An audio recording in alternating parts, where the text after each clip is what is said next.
নমস্কার। আত্মপ্রতারণা বাস্তবে সত্য, এবং আমরা যদি সৎ হই তাহলে আমরা সবাই এতে আটকা পড়েছি। নিজেদের পরীক্ষা করা এবং ঈশ্বরের সত্য ভালোবাসায় যোগদানে শুধুমাত্র আমাদের এর থেকে মুক্তি পাওয়ার আশা, বিশ্বাসে। জয় যিশু। ধন্যবাদ। কারণ যোগ্যতা না থাকা সত্ত্বেও কেউ যদি নিজের সম্বন্ধে উচ্চ ধারণা পোষণ করে তাহলে সে নিজেকে প্রতারণা করে। প্রত্যেকে নিজের কর্ম যাচাই করে দেখুক, তাহলে অন্যের প্রশংসার অপেক্ষা না করে সে নিজের মনে সন্তোষ লাভ করতে পারে।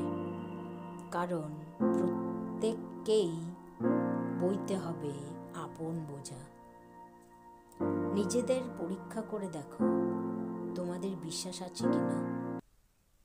প্রমাণের জন্য নিজেদের যাচাই করো। তোমরা কি জানো না যে খ্রিস্ট যিশু তোমাদের মধ্যে আছেন?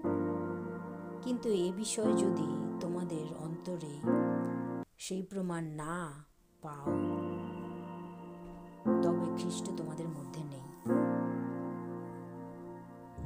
নমস্কার। এখন আছে শুধু বিশ্বাস, প্রত্যাশা ও ভালোবাসা। আর এই তিনের মধ্যে ভালোবাসাই হলো শ্রেষ্ঠ। হে ঈশ্বর, আমাকে অনুসন্ধান করে দেখুন। জানেন আমার অন্তরের কথা। আমাকে পরীক্ষা করুন, সচেতন হন আমার চিন্তাধারায়। দেখুন কুপথে আমি চলছি কি না। চালান আমায় আপনার শাশ্বত পথে। প্রভুর যিশুর নামে ধন্যবাদ।